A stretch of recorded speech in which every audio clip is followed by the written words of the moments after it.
Now, good evening, ladies and gentlemen. I hope you're feeling groovy.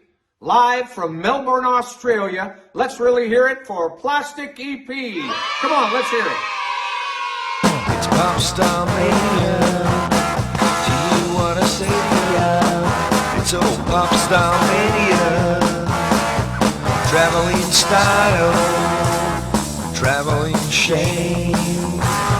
Is it the music or a business game? It's Popstar Mania. It's Popstar Mania. You buy what they say to you.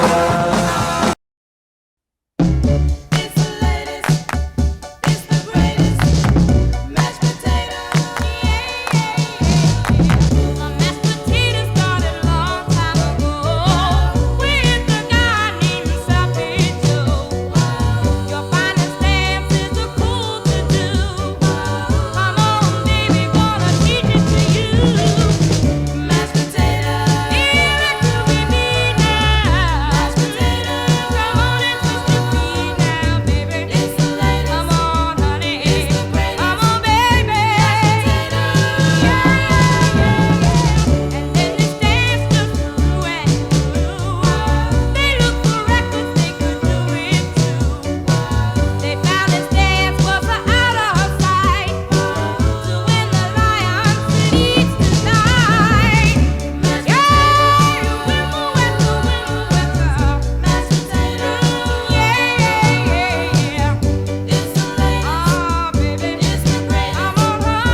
introduce yourselves to the world.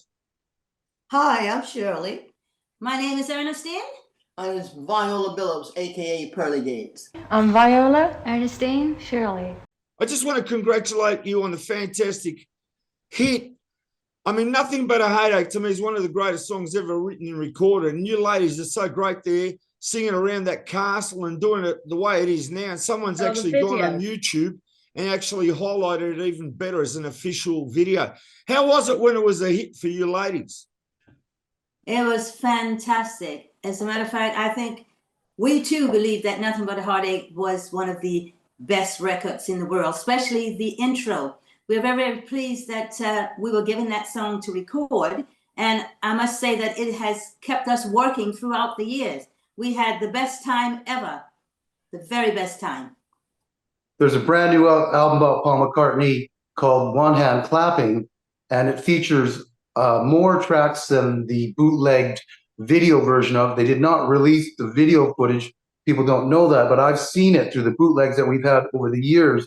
But One Hand Clapping was kind of a thing that they did before Paul McCartney hit his American tour. And he had Jimmy McCulloch and he had Jeff Britton on the drums. And he does all these classic songs. They did do some Beatles songs, and it's a wonderful album. If you've heard it, it's very good.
Now, Mr. Shampoo, you got some fantastic records there in your collection.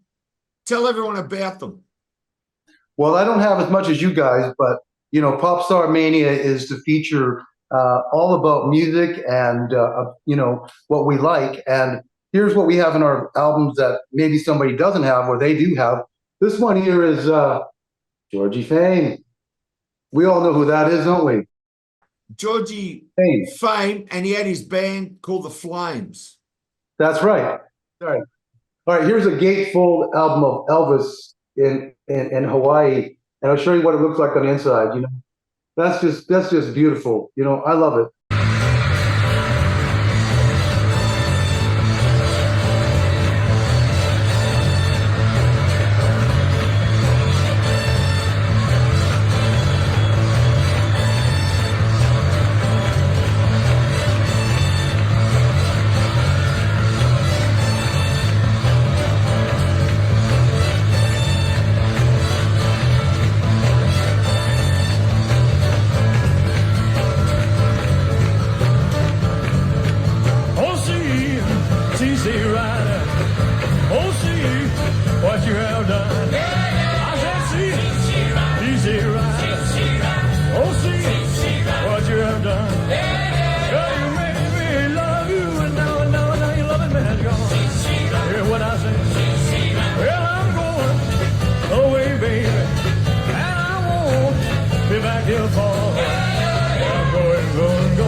There you go. That's fantastic. I got that album too. I just love that, especially CC Rider and the intro. Thank you. Okay, here's another one that's an original. You know, I've got these are very original. This is Sonny and Cher. You know, there you go. Oh, that's a beauty. Show me the cover again. It's great. The cover's got a great. I mean, Daniel, you're a photographer. Don't you think that's a great picture? It is. I suspect it was taken by Ed Carey for one of the head photographers of the West Coast scene. I know they always look so happy on that back cover. I've never really understood that. The beat goes on. Drums keep pounding a rhythm to the brain. La-da-da-da-dee. La-da-da-da-da. Charleston was once the rage.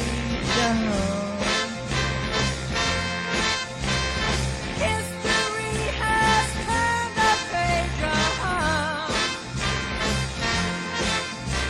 The miniskirt's the current thing. Teeny Bopper is our newborn king. And the beat goes on. Beat goes on. Drums keep pounding a rhythm to the brain. La-da-da-da-dee. La-da-da-da-da. The grocery store, the supermarket. Little girls will break their heart.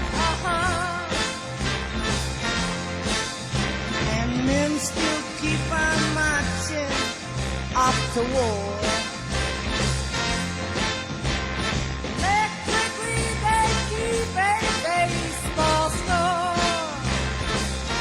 And the beat goes on. The beat goes on.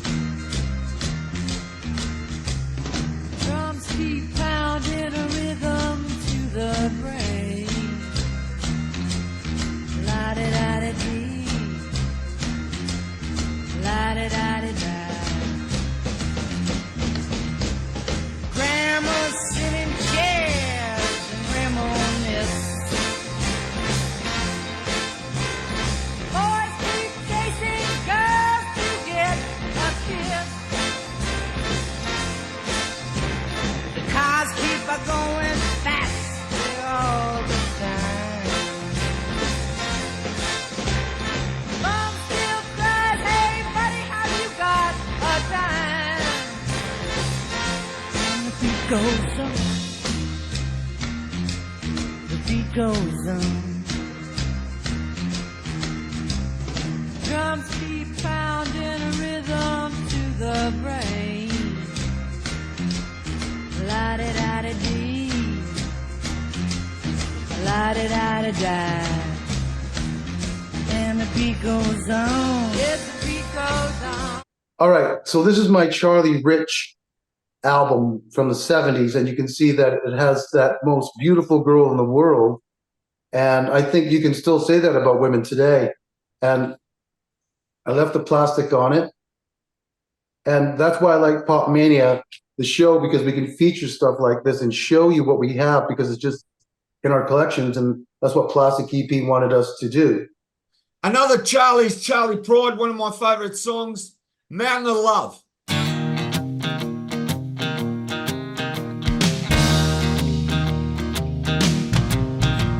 Standing on the mountain looking down on the city, the aching I feel is a doggone pity. Teardrops are falling down the mountainside. Many times I've been here and many times I cry. We used to be so happy when we were in love. Set high on a mountain to love. Night after night I've been standing here alone, weeping my heart out the cold gray dawn, praying that you're lonely and you come here too, hoping just by chance that I get a glimpse of you, trying hard to find somewhere to love, set high on a mountain to love. The mountain to love, love, the mountain of love. You should be ashamed. Used to be a mountain of love, but you just changed your name. Way down below, see there's a 500,000 people. Somewhere there's a church and a big tall steeple. Inside the church there's an altar filled with flowers. Red bells are ringing and it should have been ours. That's why I'm so lonely. I dreamed on above, set high on a mountain to love. Oh, yeah.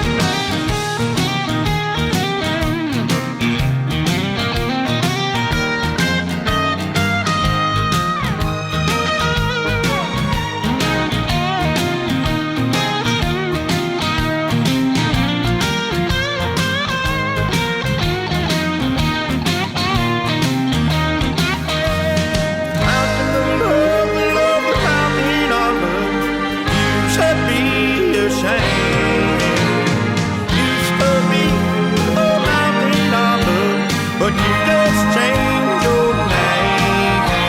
Way down below, so there's a 500,000 people. Somewhere there's a church and a big old steeple. Inside the church there's an altar filled with flowers. Birthday bells are ringing and it should have been ours. That's why I'm so lonely. I dream on above, that high on a mountain to love. High on a mountain to love. High on a mountain to love. High on a mountain to love. High on a mountain to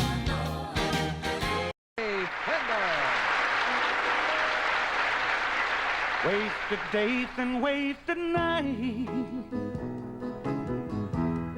I have left for you behind. For you don't belong to me. Your heart belongs to someone else. Why should I keep loving you when I know that you're not true? And why should I call your name when you're to blame for making me blue? Don't you remember the day that you went away and left me?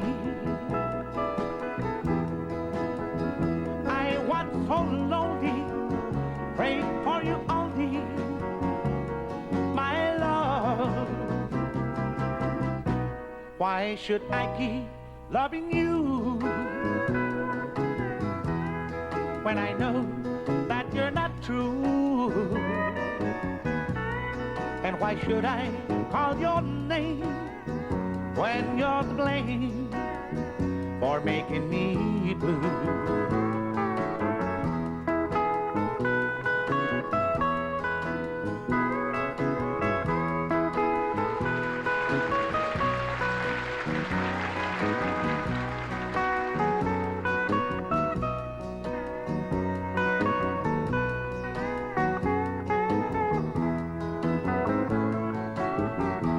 Don't you remember the day that you went away and left me? I was so lonely, prayed for you only, my love. Why should I keep loving you when I know that you're not true? And why should I call your name when you're to blame for making me blue? Hi everyone, this is Barry Blue. I'm live from the UK and I've got a new CD out, 4-box CD called Out of the Blue, 50 Years of Discovery. And you know, it's going to go straight to the top of the charts.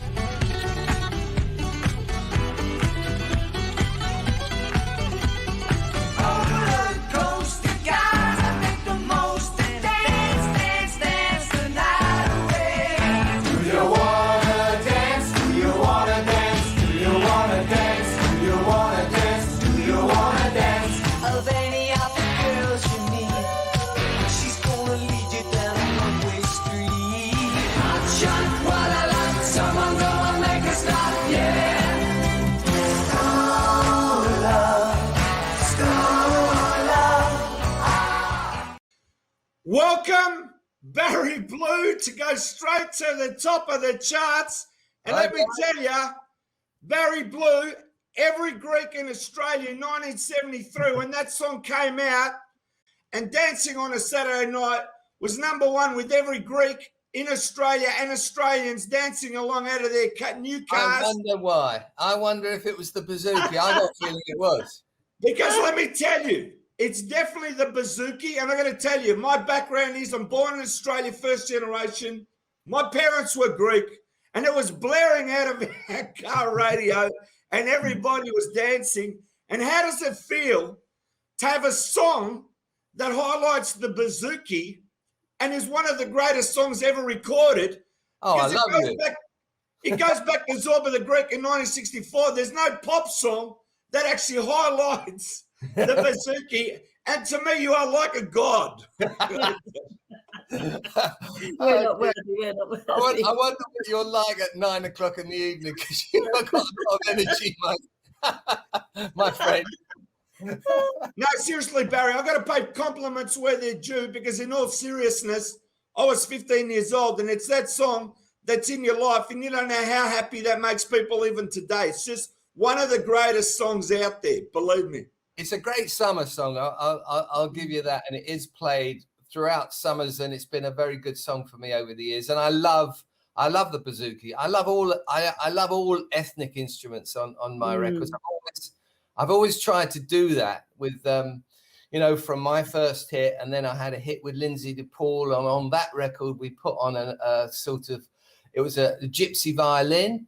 And then when I did Boogie Nights with Heatwave, we did a harp, an acoustic harp to start it. So I've always wanted to feature instruments that other people don't use in my productions.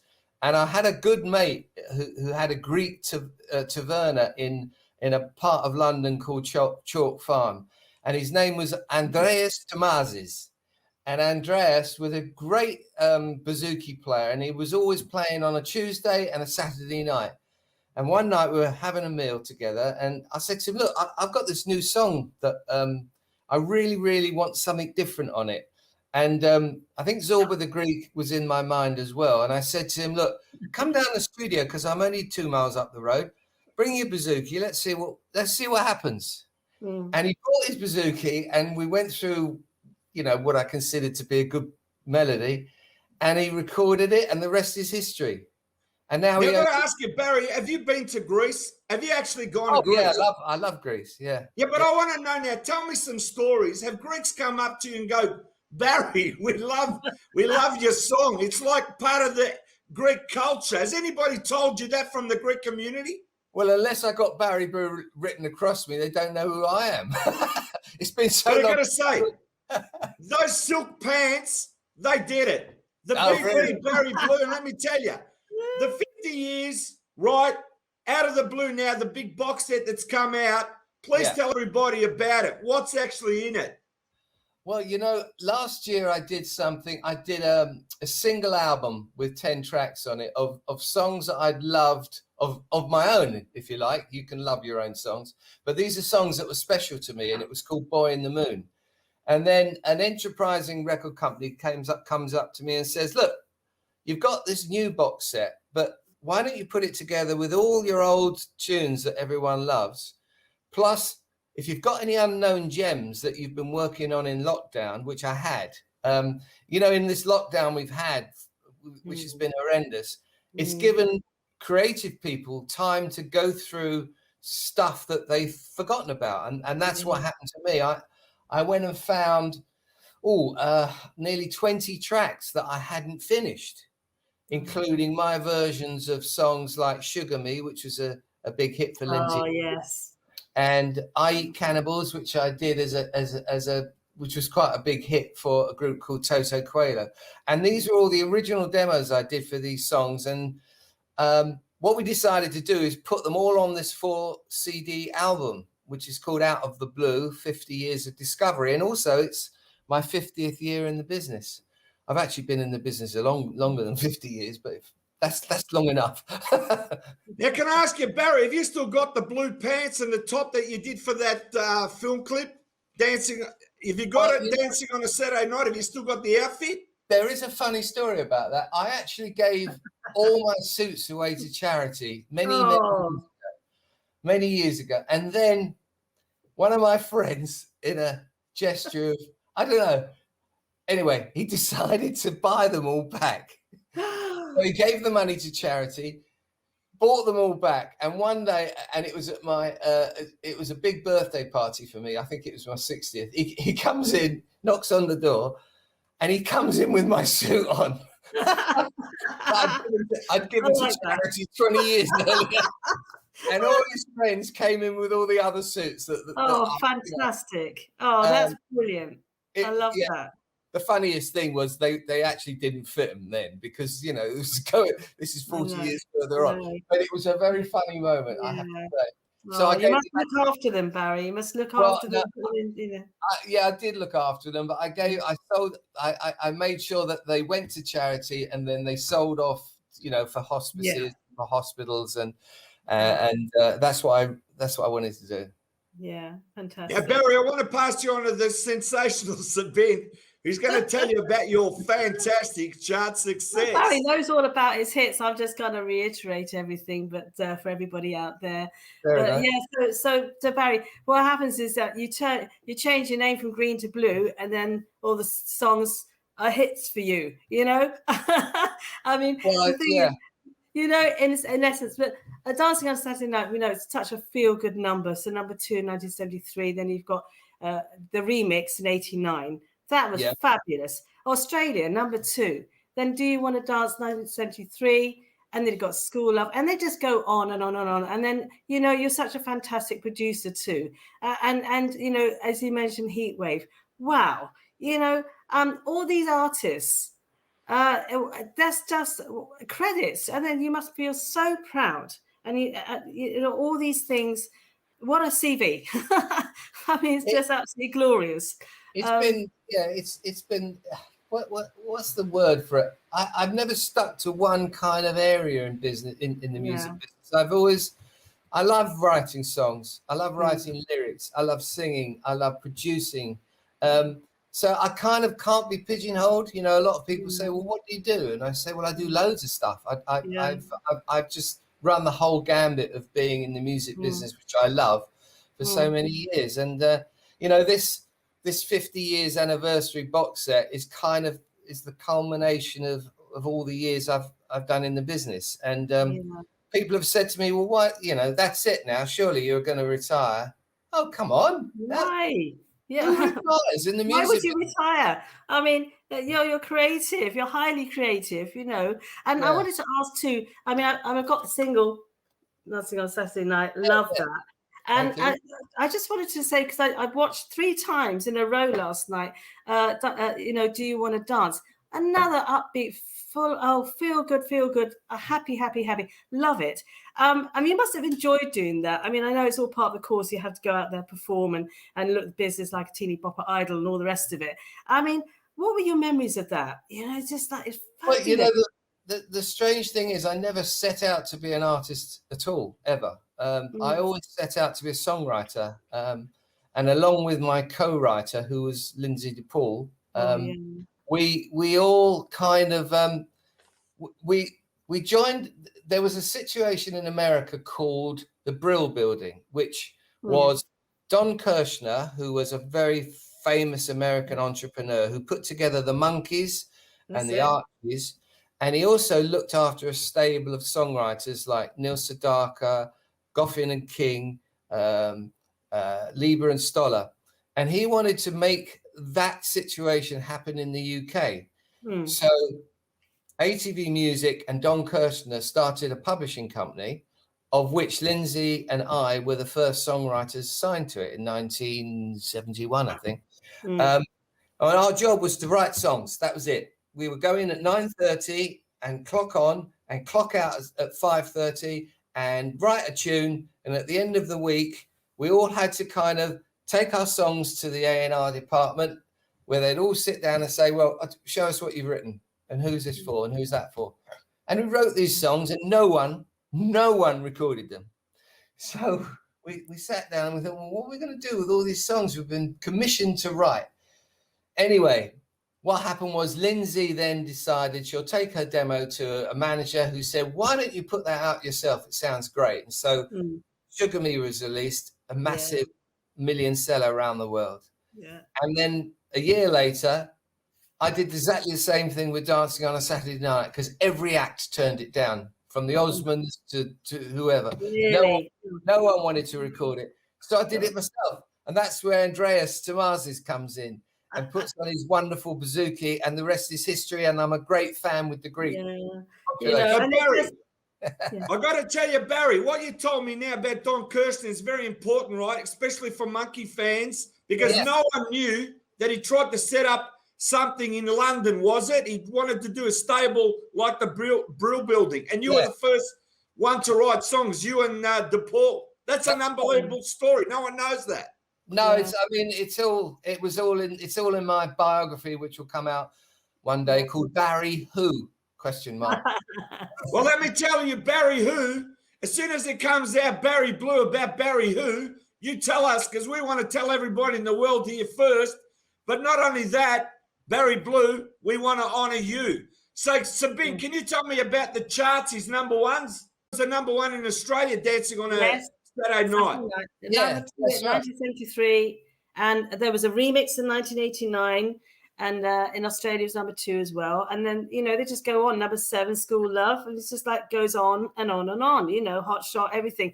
It never ends, Barry. You know, you're so highly creative. It's wonderful. I wanted to know the story about the Palladium and Gene Pitney. Can you enlighten us about that? Because that was something that you approached. Oh right, yeah. This was. That's a nice. I like that.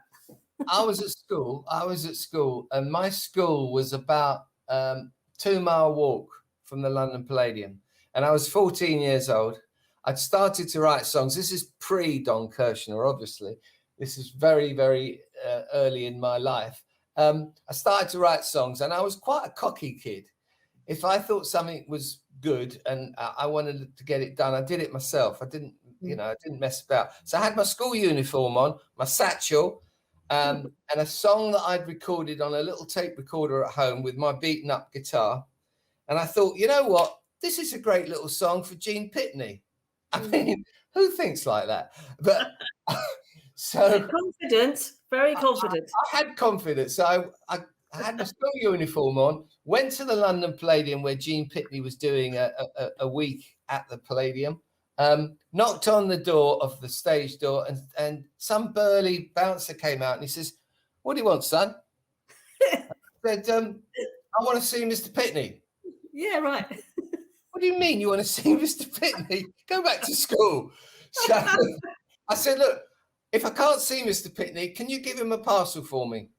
And he said, "Well, what is it?" I said, "It's a song. I've written a song." I said, "Look, go away, son. Give me your parcel. Go away." So he closed the door. The last I heard of it, and then 5 years later, I look at a CD that came out by Gene Pitney, and there was a song on it called "Rainmaker Girl," which was a song I'd written. Yeah. But underneath it said "Writer Unknown."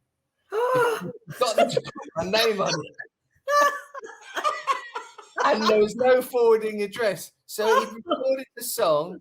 He apparently tried to find who had written this song. He knew he got it in London, could never find it. And then I contacted him again 5 years later, and he acknowledged it, and he said, "I've been looking for you. Where have you been?" That's an unbelievable story there, Barry. Have you ever told that to anybody? Well, you're the first one. That's what I'm saying. This is what we want to hear. That's what we want. That is unbelievable. You forgot to write your name, but you gave him the song. That is one of the greatest stories I've ever heard in my life. Love Gene Pitney. Love Gene Pitney. Absolutely true. And it came out, and you know, the rest is history. It's on compilations now all over. Yeah, excellent. Oh, that's wonderful. Thanks for that, Barry. And also your time with the Bee Gees. You know, you had a couple of years where you were working with them. That was a bit of luck. Yeah, that was a bit of luck. I was playing in a band in the evenings called Spice. I had long hair. This band called Spice later became Uriah Heep. In fact, I left the band about 3 months before they changed their name to Uriah Heep. But it kind of wasn't the music for me. And I was walking by, I think it was Universal's Records, but it wasn't called Universal then. It was called something else. Polygram, that was it. I was walking by Polygram Record, and I bumped into someone who'd come to see our show as the Spice the night before. And he said, "Oh, you're in that band, aren't you?" I said, "Yeah." He said, "I don't like the band. I liked you, but I don't like the band." I said, "Fine." He said, "You're not looking for a job, are you?" I said, "Yeah, I am actually. I'd love to get a day job." He said, "Well, come with me." And then upstairs sits a guy called Robert Stigwood. Robert Stigwood managed the Bee Gees. Yeah. And Robert Stigwood, and I don't know, he sat down. I was telling him about my career. I love writing songs, and I want to work with songwriters and a publishing company. And he says to me, "Well, come on, I've got a new band called the Bee Gees. We're working down the road. Come and have a chat with them." It was 1966, so they hadn't been broken big yet. And then I did 2 years with them, running backwards and forwards with their songs, listening to all their arguments, buying all their beer. And that was a good grounding because I learned the craft of writing with perhaps one of the greatest songwriting teams of all time. Yeah. And also Rod Templeton. I mean, wow! Again, you know, and in Boogie Nights and the whole heat wave thing. You know, that again, what an experience! as to work with these people. You know, It was, and Rod Temperton was one of the nicest guys I'd ever met in my life. He was so down to earth. This guy was an absolute songwriting genius. Oh. As you know, he wrote Thriller, he wrote Yes. Off the Wall, he wrote all the Heatwave records. Incredible. He wrote Yeah. Baby Come to Me, #1 in America for Patty Austin. Stomp, Yamo Be There. Yes. Amazing With songwriter. Bailey. Oh. Yeah. Oh, So, yeah, how did I meet him? Again, it was very fortuitous. I'd just come off a run of hits with my own career. And the record company I was signed to wanted to sign this new band, this new Anglo-American funk band, I think they said. And did I want to go and see them? So I went to see Heatwave in a small bar in Victoria. That's Victoria, England, not Victoria. And I saw that there was a queue going like miles. And I went to see this band, and I was in awe of this songwriting genius and the band itself, who are very much in the Earth, Wind and Fire mold. You know, they're really visual. Again, I knocked on the stage door. I said to the guys there, you don't know me. I'm a singer in the UK. My name's Barry Blue. I've had a few hits. I just wanted to congratulate you on such a great evening. You really are a great band. I mean, if ever you ever need any help getting anywhere. Yeah. And that's when Rod Temperton comes out, who's a Northern English, you know, just a real nice guy. He said, come in for a drink. Let's have a chat. We had a chat for about 3 days. And he asked me to produce the first Heatwave album, and the rest is history. Yeah. Barry, let me say something now. You wrote hits for Celine Dion. You wrote hits for Diana Ross. Tell me, did you knock on their doors as well? Very good question. Not shy, are you, Barry? You just like go in there. That's it. You know. Well, hey, you can't do that stuff anymore. no, I mean, those are the times. We're talking about 45 years ago with things. The thing is, you have to have a bit of cheek. I've done that.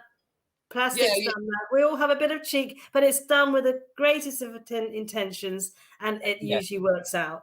It's done with a great deal of awe and admiration for whoever the artist is that you. And I had, you know, these people, these artists that we're talking about, and I'm sure there's so many others, that I was in awe of them. You know, they were kind of gods to me. So to meet up with, you know, Gene Pitney years later, and to work on Heatwave, and to work with Celine Dion and Diana Ross and whoever, it's just you know, it's icing on the cake for a songwriter. Unfortunately, those days are gone. It's not as easy. Everything has to go through a lawyer. What achievements, though, Barry? What achievements? I mean, look at, as you say, with your box set, you know, you've covered it all, and there's still more to come, and you're so highly creative. So, yeah, just keep on keeping on. Fantastic. Thank you. Thank you. It's good to meet you both. Barry, I just want to ask you now. You're on Bell Records, right? And then you got the opposition Rack. And here we are. You're right there at the Glam Rock, which to me blows my mind. What was it like competing with Rack? Like, did you get on with some of the artists, or did you meet up with them and go, "Don't worry, I've got a new hit coming out. It's going to beat yours"? Oh no, we met Rack Records, funny enough, was in the next street to Bell Records, literally 150 yards from each other. Yeah. So it was friendly rivalry, very friendly rivalry. And the guy who owned Rack Records, as you may know, was a guy called Mickey Most. Mickey Most, who was an incredibly good producer. He produced all the early Animals hits. He produced Hot Chocolate. He produced some great records. Hermits. He did all the Hermits. Yeah, that's right. So because he was a producer, because I wanted to be a producer, and because I produced all my old early records, I produced all my hits myself. He took a kind of shine to me, and he said, you know, what do you think of this record? And he'd play me the new Sweet record, or he'd play me Susie's record, or he'd play me, you know, something he'd done with Hot Chocolate. And he'd ask for my critique. Now, which was weird because I was an artist and he was like huge label manager and great producer, but we had a camaraderie. So I always went up to Rack with my records, and he would always come into Rack and he'd say, "What do you think of these guys?" It was great. Yeah. It was great. Yeah. They had some big hits, and so did Bell. You know, Yeah. amazing independent record companies which don't exist anymore. Exactly. Who do you remember walking in on Rack and singing there? Do you remember like Susie Quattro playing? You go, "Hi, Susie."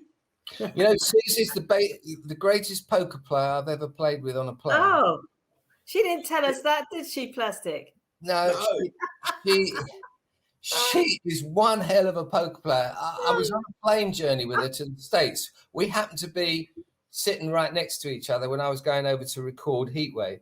And she said, "Do you want a game of cards?" And I thought she meant, you know, something like Snap or whatever. So she gets out these cards and she says, "Let's play for, you know, peanuts, like $1." And it costing me $250. She was incredible. Yeah. What a girl. What a girl. She's wonderful. Yes, unbelievable. Now, Barry, I've got to ask you, coming into this scene now, and as I said, your box set is going to be huge out there. And let me tell everybody so they know, it's already out there. You can get it at Amazon.co.uk and it's already signed. You can get a signed edition. Tell me about that. Well, you know, the record company says to me, "Do you want to sign every edition of the album?" And I said, "What do you mean?" Well, they said, "We always get asked if an artist would be so kind as to sign a copy of the album. So I'm asking you, you know, if we brought over the albums, would you sign every one of them?"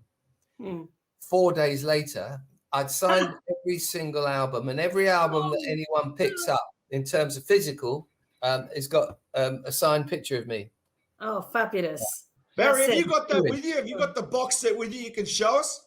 Yeah. Yes, please. Just grab it. I want to grab something else too. Just show them. Well, can you see that? Excellent. Yeah, that's it. I've pre-ordered actually, Barry, so I'm waiting. Well, hopefully it will be out, I think, next Friday. Is it this Friday or next Friday? 28th. Yeah, yes, this Friday. Yeah. And it's, you know, pre-orders are good, and yeah, I'm very happy with the way things are going with it. Excellent. And Barry, do you think you'll be touring next year? Do you think you'll be doing some, you know, have you got anything penciled in for next year? Well, in the UK? Yeah, in fact, we were going to tour late last year, but because of the pandemic, no one got to tour. So I think that's on the cards. The question is that everyone wants to tour now. Yeah. Everyone will be touring at the end. It'll be a bumper year next year. I can feel it. It will be a bumper year. And all my musicians that were going to tour with me last year, which are my friends like the Rubettes, you know, people like that, excellent. they're all on tour. Yeah. So we're going to have to find, you know, time to meet up and work with some good musicians and try and get a tour together. I think it'll be a little mini tour. I'm not going to make a big issue of it. It'll be a few pubs, you know, that I want to do. Oh, come over to the Eel Pie Club in Twickenham. That's where I am. So. Oh, yeah. I'd love to. Yeah. I know it. I've got to say, Barry, come to Melbourne, Australia, and I'll take you to a Greek tavern on me, and we'll have a ball. But let me tell you, I just bought James Bond playing cards. So next time you play Susie, James Bond playing cards, right? Do you think I'll win then? Do you think I'll win? Will they make me win?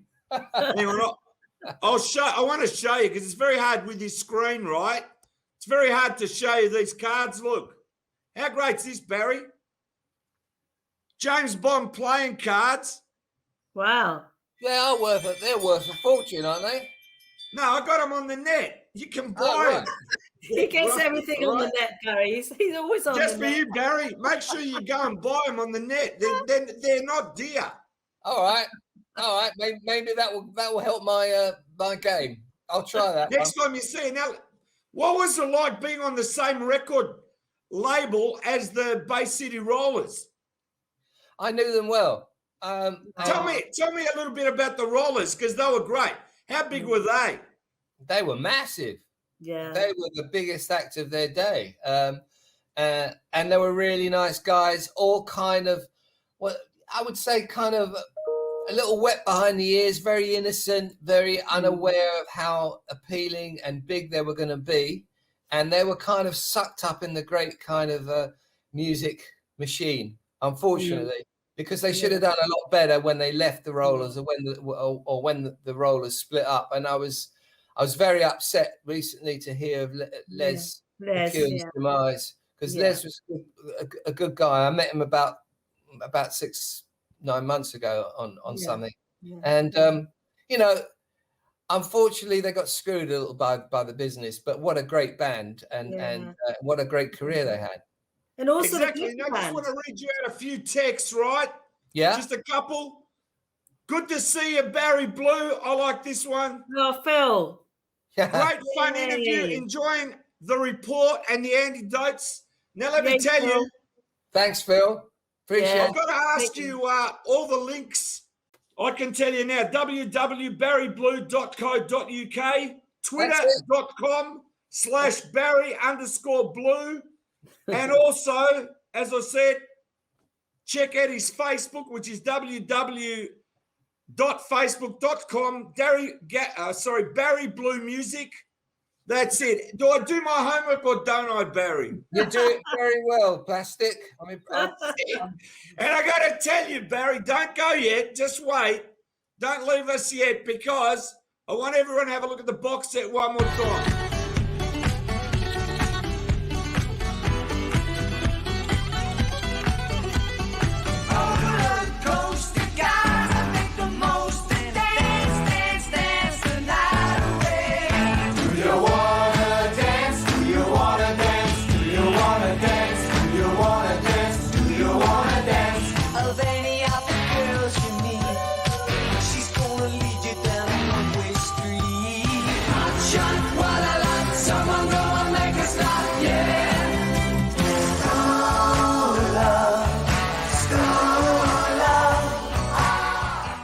Right, everyone go out there and buy it. Amazon.co.uk for signed editions. Also go to iTunes, you can buy it. Amazon Music, you can buy it. Hear it on Spotify, you can listen to it. Here's the great man, Barry Blue, singer, writer, producer. The man is a legend. We bow down to Barry Blue, and we love you. And don't go yet, Barry. Say goodbye to all your fans. I will do. Thanks for a great interview, Plastic and Sabine. Lovely to meet up with you guys. And it's great being here. How many miles away am I? 10,000?